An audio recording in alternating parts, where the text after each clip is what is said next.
Refined sugar को weight loss में consume करने के लिए क्यों नहीं बोलते हैं।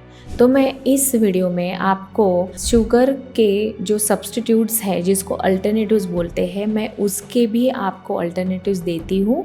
एंड रिफाइंड शुगर क्यों नहीं बोलते हैं एंड वो इतना बैड क्यों माना जाता है, तो वो मैं आपको इस वीडियो में सब डाउट्स क्लियर करूँगी कि हाउ शुगर फॉर्म्स और why not to refined sugar and alternatives. तो इस वीडियो में हम लोग सब देखेंगे, so stay tune till end. Hi, my name is Rupali Kadam. I am certified nutritionist and dietitian and also the certified advanced trainer, and I help people in weight loss. So let's start with this video. मुझे बहुत लोगों ने पूछा है कि ma'am हमें refined sugar क्यों नहीं खानी चाहिए एंड इसके अल्टरनेटिव्स क्या है, देन रिफाइंड शुगर फॉर्म कैसे होता है। तो इस वीडियो में हम सब स्टेप बाय स्टेप देखेंगे। पहले तो हम रिफाइंड शुगर के बारे में इस वीडियो में देखेंगे कि रिफाइंड शुगर को इतना बैड क्यों मानते हैं। सब लोग बोलते हैं मत खाओ refined sugar, it is not good for your health. तो मैं आपको बताती हूँ, एक एग्जाम्पल देके बताती हूँ आपको कि जैसे हम वॉशिंग मशीन में क्लोथ्स धोते हैं, तो आपको भी पता है वॉशिंग मशीन राउंड राउंड घूम घूम के उसकी जो इम्प्यूरिटीज़ रहती है जितने भी क्लोथ्स की, वो रिमूव कर देता है, ठीक है, और हमें क्लीन क्लोथ्स मिलते हैं। वैसे ही रिफाइंड शुगर के बारे में होता है। जैसे रिफाइंड शुगर बनता है शुगर केन से।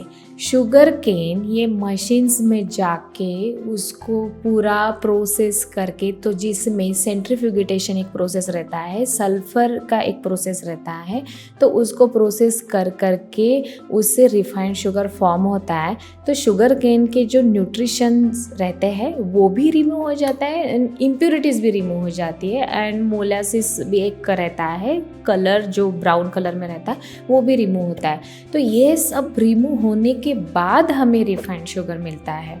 तो इसीलिए ही रिफाइंड शुगर हमेशा एम्प्टी कैलोरीज कंसिडर होता है और जिसमें 16 कैलोरीज, 1 टीस्पून अगर आप रिफाइंड शुगर खाओगे तो उसमें 16 कैलोरीज रहता है।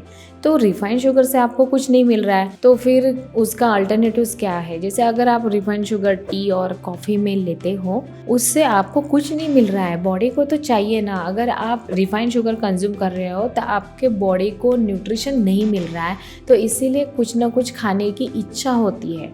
तो इसीलिए हम लोग बोलते हैं कि रिफाइंड शुगर आप कंज्यूम मत करो। अभी रिफाइंड शुगर कंज्यूम नहीं करेंगे तो उसके अल्टरनेटिव्स क्या है, तो हम लोग अभी अल्टरनेटिव्स की बात करेंगे।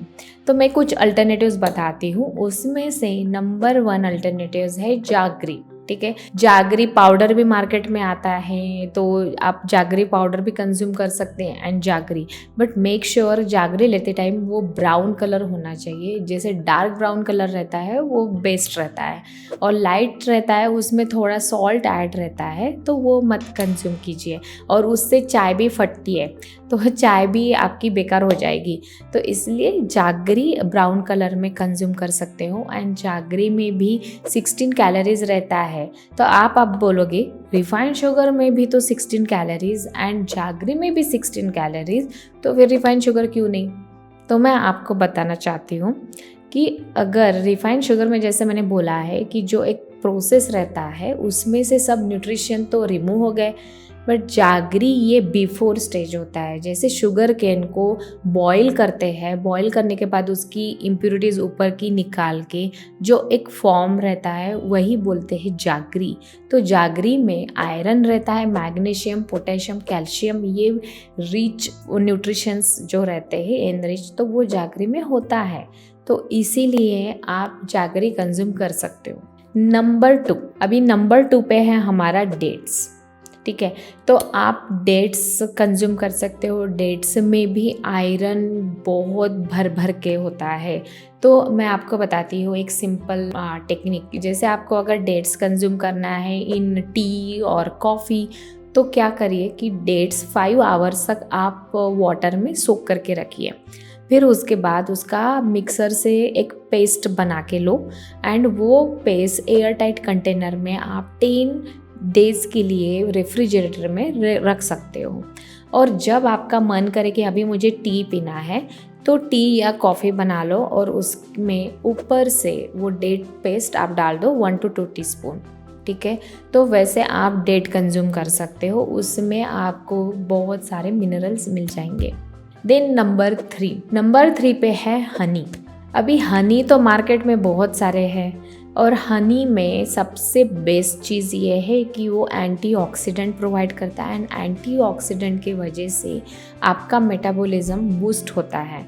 तो इसीलिए आप हनी कंज्यूम कीजिए। एंड मेरा एक वीडियो है जिसमें मैंने हनी की एक टेस्ट बताई है कि आप अगर पता लगाना चाहते हो कि which honey is pure and which is not, तो आप वो हनी टेस्ट घर में कर सकते हो एंड मार्केट से एक अच्छे वाले ब्रांड वाला ही हनी कंज्यूम करते हो। That is also a good alternative for refined sugar. Then हमारा नेक्स्ट अल्टरनेटिव है वो है coconut sugar. Coconut sugar is very best because ये एक हार्मलेस एंड एक विदाउट केमिकल वाला प्रोसेस होता है। जैसे रिफाइंड शुगर बनाने के लिए उसमें centrifugation and sulphur process involve रहता है जो कोकोनट शुगर में नहीं रहता है। बट मैं आपको एक बताना चाहती हूँ कि अगर आप कोकोनट शुगर कंज्यूम करना चाहते हो तो मेक श्योर कि आप कोकोनट शुगर अच्छे ब्रांड अच्छे क्वालिटी वाला लीजिए, क्योंकि कोकोनट शुगर में प्रोसेस तो मिनिमल रहती है बट वो बहुत लेस क्वांटिटी में मिलता है। तो make sure coconut sugar consume करने के पहले आप उसका पूरा क्वालिटी चेक एंड एवरीथिंग कीजिए एंड देन ही आप उसको कंज्यूम कीजिए। देन नेक्स्ट हमारा अल्टरनेटिव है डेट पाउडर। वैसे ही डेट पाउडर होता है कि डेट आप घर में ही डेट पाउडर बना सकते हो। डेट को आप माइक्रोवेव में या एयर फ्राई में उसको कुछ टेम्परेचर में उसको ड्राई कीजिए विदाउट सीड एंड देन उसको मिक्सर से आप घुमा लीजिए, आपका डेट पाउडर रेडी। तो आप डेट पाउडर भी आपके स्वीट्स में आपके टी कॉफ़ी में यूज़ कर सकते हो and that is very good. And I am also using the date powder to make my laddu for my daughter. So it is very good alternative for refined sugar and आपकी taste भी अलग नहीं होंगी, आप try करके देखिए। Next alternative is raisins. तो जैसे raisins it is very good in rich in iron, then potassium, magnesium. और जैसे रेजिन्स आप ओवरनाइट पानी में भिगो के रखिए और देन कंज्यूम कर सकते हो। रेजिन्स की वजह से आपको क्रेविंग भी नहीं होगी। एंड रेजिन्स जैसे पीरियड में पेन आता है, तो पीरियड में जो पेन आता है ना, तो उससे रिलीफ अगर आप पाना चाहते हो तो रेजिन्स खा सकते हो। तो 5 to 6 रेजिन्स लो, वो पानी में भिगो के रखिए, फिर वो जैसे स्वेल हो जाते हैं उसके बाद आप कंज्यूम कर सकते हो। Resin is very good alternative for refined sugar and वो आपके कॉन्स्टिपेशन में भी बहुत अच्छे से वर्क करता है। It is very good. Then next alternative is your anjeer, जिसको हम फिग बोलते हैं, ड्राइड फिग। तो अंजीर भी it is very good in rich in iron, potassium, calcium and magnesium. तो ये भी बहुत अच्छा होता है इन वेट लॉस एंड इसमें आपका जो ब्लड लेवल है वो हाई नहीं होगा एंड आप ये कंज्यूम कर सकते हो and it is very good alternative for refined sugar. तो हम इस वीडियो में हम अल्टरनेटिव्स भी देखें कि हम लोग कौन से रिफाइंड शुगर के लिए अल्टरनेटिव्स यूज़ कर सकते हैं एंड शुगर भी कैसे फॉर्म होती है। सो माय रिक्वेस्ट इज़ कि आप रिफाइंड शुगर अवॉइड कीजिए। रिफाइंड शुगर अवॉइड करके आप ये जो अल्टरनेटिव्स हैं वो यूज़ कीजिए एंड आप एक चेंज देख पाओगे कि जैसे आपकी एनर्जी हाई रहेगी एंड आप बहुत एक्टिव रहोगे। जैसे अगर आप रिफाइंड शुगर कंज्यूम करते हो तो आपकी एनर्जी इतनी हाई नहीं रहती, आप लेज़ी फील करोगे एंड आपको लगेगा अभी मैं कुछ काम ही ना करूँ। तो ये आप ऑब्जर्व भी कीजिए एंड अगर आपको चेंजेस कुछ दिख रहे हैं कि मैं रिफाइंड शुगर यूज़ नहीं कर रही हूँ एंड मैं अभी ये अल्टरनेटिव्स यूज़ कर रही हूँ, तो जो चेंजेस आप ऑब्जर्व करोगे एंड आपको चेंजेस दिखेंगे तो मुझे कमेंट सेक्शन में बताइए कि yes I used the alternatives and I am getting the benefits from those alternatives and एक कदम वेलनेस की ओर। Thank you.